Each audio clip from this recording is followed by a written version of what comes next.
Hi everyone! So mag-unboxing tayo ng ng shampoo ulit. So pangatlong order ko na to. Yung una't pangalawang order ko ay aloe vera yung yung in-order ko. So matagal-tagal din namin gagamitin ni Habi. So ang in-order ko ngayon ay papaya. So mas maganda tong brand na Masko. Ang niya kaysa yung keratin.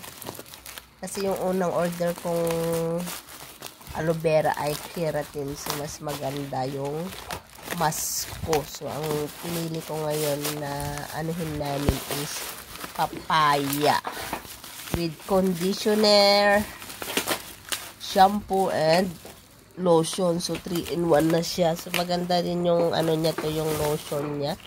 So, yung unang in-order ko is, ang kong lotion is papaya. So, pangalawa is aloe vera. So, ngayon, yung milk ang ang kinumbo ko dito sa papaya shampoo. So, try ko itong papaya shampoo kung maganda. So, yung aloe vera ay maganda din sa nagahalagang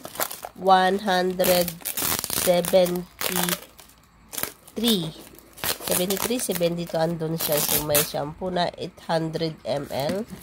Shampoo and conditioner. Yung lotion naman is 300 ml. So, okay na siya. Maganda din gamitin to guys. So, madaming nag-check out dito sa shampoo na to.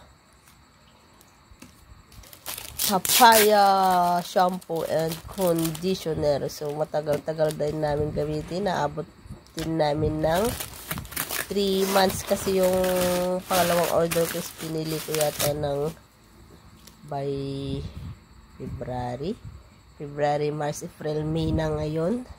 So ngayon nga guys, 800 ml. So bili na kayo sa TikTok ko binili sa nagahalagang 172.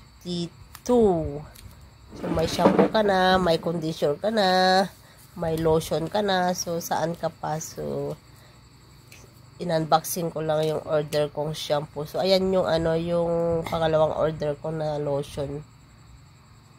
Kasama yung aloe vera. So, thanks for watching guys sa aking vlog. Salamat sa inyo. Bye-bye!